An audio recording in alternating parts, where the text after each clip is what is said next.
오늘은 이제 A매치 브레이크이기 네. 때문에 프리미어리그가 7라운드까지 하지 않았습니까? 그렇죠. 초반에 이제 경기를 했는데 잘 알려져 있는 6팀. 네. 자꾸 이제 빅6 이러면 또 많은 분들이 그렇죠. 문제 제기를 하시는 팀들이 있어가지고 그래서 지금 순위표 보시면 1위부터 4위까지 예. 랑 이제 토트넘과 아스날까지 잘 알려져 있는 네. 요 팀들 6팀에 쭉 평가를 한번 팀별로 해주시고 네. 한 줄 평이나 딱. 한 줄 평. 예. 네. 1위 첼시. 네. 일단 평가를 한번 첼시는 해주시죠. 일단 1위를 달리고 있고 네. 현재 성적은 5승 1무 1패. 아, 1패가 승점 있어요. 16점입니다. 네. 시즌을 시작하기 전에 첼시의 가장 큰 문제점이 뭐였냐? 라고 이제 많은 이야기들이 나왔던 게 바로 최전방 공격수 자리. 베르너. 네. 베르너가 사실은 최전방 공격수였죠. 네. 그런데 좀 득점이 부족하다. 그리고 베르너도 포스트 플레이나 볼을 지켜주는 선수는 아니다 보니까 전방에서 볼을 지켜주는 선수가 부족하다. 그러면서 이제 루카쿠를 첼시가 이제 많은 돈을 베팅하면서 데려왔는데 루카쿠가 시즌 초반부터 엄청난 페이스를 보여주면서 이 첼시의 전술에 마지막 마침표를 찍었다. 완성되었다. 첼시가. 네. 라고 이제 생각을 이제 했습니다. 약간의 과거형이네요. 그렇죠. 했었습니다. 네. 시즌 초반에 한 3-4경기 정도. 예. 그런데 이제 최근에 나오는 문제들은 이 루카쿠의 밑에 있는 선수들 마운트나 하베르츠, 지에의, 플리식, 더 넓게 보면 베르너까지. 네. 이 선수들이 좀 부진해요. 그러다 보니까 마운트나 하베르츠가 원래는 주전이죠. 네. 이 선수들이 중앙에서 빌드업도 도와주고 네. 루카쿠에게 가는 볼을 좀 연결해줘야 되는데 여기서 볼 소유가 되지 않고 패스가 나가지 않다 보니까 루카쿠에게 도달하는 볼이 좀 많이 줄어든 상태고 그러다 보니까 루카쿠의 영향력도 조금씩 떨어지면서 현재 첼시의 공격력도 사실 조금 문제가 있다. 그러니까 아주 초반에 막 정말 폭발해가지고 루카쿠 맞아요. 위아래로 그냥 막 다 찍어놓고 막 이럴 때보다는 좀 안 되는데 그게 이선 쪽에서 지원이 안 되니 루카쿠가 좀 고립되는 결과를 낳고 있더라. 그렇죠. 그래서 이제 최근 첼시의 경기를 보면 네. 베르너를 오히려 선발로 내세우면서 베르너와 루카쿠를 전방에 두고 조금 더 직선적으로 루카쿠에게 한 번에 보내주고 루카쿠가 떨어뜨려주는 볼을 베르너가 이제 가져가는 이런 패턴, 직선적인 패턴들이 나오고 있는데 이 과정에서 좀 첼시가 어떻게 풀어갈 수 있느냐. 또 마운트나 하베르츠 같은 선수들은 경기를 워낙 많이 뛰었거든요. 그렇죠. 이 선수들에게 휴식을 줄 수 있는 새로운 공격, 자원, 조합 이런 것들을 찾아낼 수 있느냐가 이제 첼시의 좀 운명을 가를 수 있지 않을까. 그래서 루카쿠의 약간 고립되는 현상을 파트너를 옆에 둠으로써 네. 좀 상대 수비를 분산시키고 또 그렇게 되면 또 이선 쪽에서 찔러주는 연결도 더 다양화될 수 있기 때문에 이렇게 해결하려고 하고 있다. 투엘 감독이. 그렇죠. 한 줄 평 그러면 첼시의 7라운드까지 1위 첼시의 한 줄 평 한번 해주시죠. 베르너의 부활은 새로운 영입과도 같다.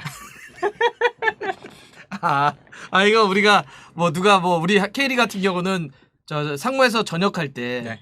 이 선수의 네, 전역을 새로운 영입과도 같다든지 네. 오랫동안 부상당한 선수가 네. 복귀할 때 이거는 정말 큰 영입과도 같다 이런 얘기를 하는데 베르너의 부활은 새로운 영입과도 같다. 맞아요. 자, 2위 리버풀 한번 평가를 해주시죠. 네, 초반. 리버풀 같은 경우는 사실 이번 시즌 시작할 때 네. 너무 영입이 없는 것이 아니냐 맞아요. 라는 이야기를 들었죠. 네. 그래서 코나테 이외에는 별다른 영입이 없었습니다. 실제로. 그럼에도 불구하고 현재 성적은 4승 3무 승점 15점으로 2위죠. 지금 유일하게 프리미어리그에서 무패죠. 맞습니다. 네. 패배도 없어요. 네. 이 리버풀이 정말 잘 나가고 있는 이유 중 하나가 역시 반다이크의 복귀. 진짜 크죠. 네, 절대적이죠. 반다이크가 이제 경기를 보면 완전 좋았을 때만큼의 퍼포먼스는 사실 나오진 않아요. 아직. 그래서 100%는 아닌데 너무 오래 쉬었잖아요. 맞아요. 네. 그럼에도 또 불구하고 반다이크가 이제 가질 수 있는 영향력은 수비도 그렇지만 공격을 전개할 때도 이제 리버풀이 좌우 측면을 넓게 활용할 수 있다는 것. 이게 정말 가장 핵심 포인트인 것 같아요. 반다이크가 뿌려주는 패스 자체가 워낙 좋아지면서 오히려 리버풀의 공격이 조금 더 잘 돌아가기 시작했고. 그러니까 반다이크가 수비수인데 수비 쪽도 안정되고 또 거기서 뿌려주는 연결이 나오다 보니까 공격도 살아나더라. 그러면서 살라가 킹살라 이번 시즌 또 다시 득점 행진을 이어가고 있죠. 어마어마하잖아. 지난번 저 A매치 직전 경기에서 와 진짜 맨시티와의 경기 거의 그거는 뭐 신기에 가까운. 와 어마어마하던데 거기서 막 3명 4명 막 어마어마하더라고 진짜. 살라가 근데 지금 현재 7경기에서 6득점이거든요. 그래서 지금 프리미어리그 내에서 득점 1위인데 이 살라가 정말 몰아넣거나 이런 것도 아닙니다. 7경기 중에 6경기에서 골을 넣었어요. 한 골씩 해서 6경기에서 골을 넣었는데 모든 웬만하면 거의 매 경기. 그렇죠. 이제 그만큼 살라가 꾸준하게 계속해서 득점을 이어나가 주고 있고 네. 그런 또 힘이 있기 때문에 현재 리버풀이 프리미어리그 내에서 최다 득점팀입니다. 아, 최다예요? 네. 그렇구나. 그러니까 결국 지금은 수비에 반다이크, 공격에 살라. 이 네. 콤비가 빵 터지면서 지금 최다 득점팀, 그러면서 무패 그렇죠. 행진을 달리고 있다. 맞습니다. 근데 그런데도 불구하고 좀 뭐라고 할까요? 좀 위크 포인트라고 할까요? 약점은 아무래도 스쿼드가 얇죠. 맞아요. 상대적으로. 그리고 특히 최전방 공격수 자리. 피르미누가 사실은 부진에 빠지면서 그 마누라 라인이 맞아요. 제대로 이루어지고 있지 않습니다. 네네네. 그러다 보니까 피르미누 대신 조타가 나오고 이런데 조타가 사실은 피르미누의 9.5번의 역할을 해주는 선수는 또 아니죠. 좀 다르죠, 스타일이. 그렇죠. 예, 그러다 예. 보니까 리버풀이 한창 잘할 때의 공격력 이런 조합들이 잘 나오진 않아요. 그래서 피르미누가 한 명을 끌어내고 그 공간으로 침투하는 마네와 살라의 뭐 침투 플레이 이런 것들이 잘 안 나오고 있기 때문에 좀 최전방 공격수 자리가 문제고 또 이제 리버풀이 한 2시즌 연속 영입이 없었죠. 그렇죠. 거의 없어져, 거의. 그러다 보니까 스쿼드도 좀 주전 라인업을 빼면 그 주전 라인업 대신 나올 수 있는 선수들이 거의 뭐 유망주나 이런 선수들이기 때문에 좀 스쿼드가 얇다는 것. 요게 또 문제라고 할 수 있습니다. 좋습니다. 하지만 지금까지는 정말 초반에 선방하고 있다. 그렇죠. 잘해주고 있다. 자, 리버풀의 그러면 시즌 초반 한 줄 평 해주시죠. 부상만 없다면 이번 시즌 우승도 가능하다. 우승도 가능하다. 네. 오, 굉장히 일단 리버풀 네. 긍정적으로 맞습니다. 봐주셨습니다. 일단 가장 큰 건 부상에 대한 변수다. 맞아요. 네, 좋아요. 자, 3위 만체스터 시티로 한번 네. 가보죠. 이 맨시티 같은 경우도 사실은 첼시와 같은 문제점을 공유하고 있었죠. 최전방 공격수가 없다. 이건 이제 맨시티 축구의 가장 큰 약점이었고 그렇죠. 그러면서 시즌 초반에 케인의 영입을 계속해서 노렸죠. 그렇죠. 아구에로가 떠나고 해리 케인을 영입하려고 했는데 안 된 거죠. 그러면서 결국 과르디올라는 다시 최전방 공격수 자리에 누굴 세워야 되나 이 고민에 빠졌죠. 처음에 이제 제주스가 나? 그랬는데 제주스가 아니 너는 사이드로 가. 이미 과르디올라의 레이더에는 제주스가 최전방 공격수가 아니에요. 이 선수는 눈썹부터가 공격수가 아니야. 이 선수는 이미 측면이기 때문에 이번 시즌 제주스가 중앙으로 나온 경기가 없죠. 네, 그래서 이번 시즌 보면 제주스가 약간 오른쪽. 맞아요. 심지어 네. 이제 오른쪽 측면 공격수의 주전이죠. 그러면서 최전방 공격수 자리에 누가 나올 것이냐? 페란 토레스, 포든, 스털링, 베르나르도 실바 네. 다 나왔는데 사실은 조금씩 부족합니다. 지난 시즌 맨시티의 최다 득점자가 긴도안이었거든요. 균도안, 그쵸? 그렇죠. 균도안을 지난 시즌 혹시 좀 더 끌었었죠. 맞아요. 긴도안이 침투 능력을 살렸었는데 네. 이게 사실은 최전방 공격수 자리에서 득점을 확실하게 마무리 지어줄 선수가 없기 때문에 이런 이제 전략을 사용했던 건데 이번 시즌도 마찬가지입니다. 그래서 이번 시즌도 이제 득점자를 보면 네. 제주스랑 토레스가 2골씩 그리고 그 다음에는 스털링, 마레즈, 그릴리시, 실바, 로드리, 긴도안, 데브라이너 뭐 이런 선수들이 다 한 골씩입니다. 고르네. 이제 고른 게 이제 장점이지만 분산되어 있으니까 어떤 선수가 득점을 할지 모른다. 네, 확실한 득점원이 좀. 네. 그런데 이제 확실한 득점원이 없다 보니까 파리 생제르맹과의 챔피언스리그 경기처럼 중요할 때, 아, 그렇죠. 안 풀릴 때 그렇죠. 확실하게 득점을 만들어줄 선수가 없는 거죠. 그 경기도 사실 보면 이제 파리 생제르맹보다 맨시티가 훨씬 더 압도를 한 경기력이었잖아요. 그래서 결국 득점을 하지 못하니까 파리 생제르맹의 결정을 지어줄 수 있는 선수들이 또 많고 하다 보니까 오히려 패배를 당했는데 리그 1라운드에서는 토트넘에게 득점을 못하면서 졌고 이제 그런 경기들을 보면 확실히 지금 맨시티에는 최전방 공격수 자리가 부족하다. 1600억의 사나이 어떻게 평가하십니까? 사실 그릴리시가 뭐 좋은 활약을 펼치고 있긴 합니다. 나쁘지 않은 활약이긴 해요. 그런데 1600억만큼은 아니다. 다들 그 얘기 똑같아. 그러니까. 자, 그러면 맨시티의 시즌 초반 한 줄 평 부탁드립니다. 케인 대신 그릴리시가 옳은 선택이었네요. 제대로 순살. 뼈 때리셨어. 케인이었다면 1위였다. 케인이었다면 1위였다. 파리도 이겼다. 파리도 이겼다. 케인이 있었으면. 네. 그 얘기는 케인도 토트넘 떠나서 맨시티 갔으면 지금처럼 마상 안 당했다. 그럼요. 열심히 잘하고 있었다. 잘하려고 했다. 그렇게. 야, 오늘 안차장 독하다고. 예, 제대로 그냥 발골 수준으로. 좋습니다. 이런 거 느낌 좋아요. 네, 평가다 보니까. 네, 좋습니다. 자, 4위는 맨유입니다. 맨유도 맨유. 이번 시즌 1패밖에 없습니다. 아직. 그러네요. 그러면서 시티랑 일단 똑같아요. 시티랑 승점은 같은데 이제 뭐 다득점이 밀려서 4위인데 이 맨유 같은 경우는 이제 이적 시장 막판에 네. 호날두를 깜짝 영입하면서 그게 거의 뭐 일주일 만에 후다닥 진행됐죠. 어마어마했죠. 네. 하면서 엄청난 기대를 모았었는데 네. 생각보다는 경기력이 별로죠. 오늘 아주 그냥 돌리지 않네요. 네. 생각보다 별로예요. 생각보다 맨유 별로죠. 경기력이. 그래서 가장 큰 문제는 호날두가 영입되니까 네. 사실 포그바를 왼쪽 측면 공격수로 최근에 솔샤르가 썼었죠. 지난 맞아요. 시즌도 그렇고. 네. 그리고 그렇게 쓴 이유는 포그바가 중앙 미드필더로 나왔을 때 수비가 너무 없기 때문에. 그치. 가운데 갔다 놓으면 상대에게 해가지고 수비 때문에 막 뒤가 열리니까 그쵸. 너 차라리 측면으로 가. 네. 예. 그리고 그 자리가 사실 유벤투스에서 가장 잘했던 자리이기도 하고. 메잘라. 그러다 보니까 포그바를 왼쪽에 배치했었는데 호날두가 들어오니까 포그바를 어쩔 수 없이 중앙으로 배치하기 시작했습니다. 그치. 왜냐하면 호날두도 왼쪽으로 도니까 이렇게. 그렇죠. 동선이 겹쳐버리니까 내렸다는 거죠. 이제 그러다 보니까 포그바가 중앙으로 들어왔는데 포그바가 중앙에서 당연히 수비를 못합니다. 그래서 수비적인 밸런스가 굉장히 지금 깨져 있는 상태고, 그리고 지금 이 시즌 초반에 카바니가 못 나오다 보니까 호날두를 그러면 최전방에 배치하자. 그래서 호날두를 최전방에 배치했는데 호날두가 최전방 공격수, 전통적인 최전방 공격수는 또 아니죠. 그러다 보니까 호날두가 최전방에 있지 않고 막 측면으로 빠져나오고 이렇게 나오는데 최전방으로 침투해주는 선수는 없고, 그리고 오른쪽에 있는 그린우드는 중앙으로 들어오고, 그렇죠. 왼쪽에서 또 산초가 나오면 뭐 포그바가 나와도 그렇고 다시 중앙으로 들어오고. 그렇다고 해서 오른쪽 풀백인 와암비사카가 엄청난 공격 능력을 가지고 올라가는 게 아니니까. 그쵸. 그 친구는 수비적인 풀백이니까. 그러다 보니까 측면 공간이 너무 비게 되고 공격할 때 결국에는 루크쇼의 컨디션 여부에 따라서 경기력이 정말 왔다 갔다 합니다. 이쪽에 측면이 전체적으로 비는 현상들, 특히 공격을 할 때. 그렇죠. 루크쇼마저도 올라오지 않으면 측면이 안 되고. 왜냐하면 지금 측면 쪽에 아주 야심차게 1년 동안 막 해서 데려온 제이든 산초도 지금 폭발하지 않고 있기 때문에 맞습니다. 그 문제가 지금 이어지고 있다. 그러다 보니까 호날두를 영입했는데 이 정도 경기력밖에 못 보여주나 라는 비판을 받고 있는 거죠. 받고 있죠. 현지에서도 굉장히 많이 나오는 겁니다. 네, 그래서 그러면 이제, 결국 그 얘기는 우리 감독님 지금 이렇게 이러고 있는데 우리 숄샤르 형 많은 비판을 받고 있죠. 네. 그래서 프리미어리그에서 아직 1패밖에 없는데 네. 이제 솔샤르 감독의 거치 얘기가 계속해서 나오고 있는 이유도 뭐 조금씩 나오죠. 네. 경기력 자체가 너무 좋지 않기 때문에 그러니까요. 그런 이야기가 나오고 있지 않나 합니다. 굉장히 애매한 게 솔샤르가 아예 못하면 정말 감독을 교체할 텐데 아예 못하는 것도 아니고 어느 정도 수준은 이제 어느 정도 순위는 보여주고 있고, 그러다 보니까 지금 팀의 또 레전드인데 이제 성적이 조금만 난다고 막 또 잘할 순 없잖아요. 그래서 굉장히 좀 애매한 상황이다. 이렇게 이런 이제 애는 착해 이런 느낌이잖아요. 뭐 차라리 일 못하고 나쁘면 네. 성격 나쁘면 그거라도 해서 이렇게 자를 텐데 착하니까 일은 좀 못해도 그래도 어떻게 사람 애 좋은데 이런 느낌. 네, 정말 기묘하게 버티고 있습니다. 감독직을. 기묘하게 버티고 있다. 이거 진짜 처음 들어봤다. 기묘하게 버티고 지금 있다. 기묘한 지금 상황이고. 자, 그러면 맨유의 시즌 초반 한 줄 평. 좋은 선수가 많아도 꿰어야 보배다. 오늘 정말 뼈 때리십니다. 오늘 독하네. 또 속담. 예, 좋아요. 지금 그 얘기하니까 숄샤르 또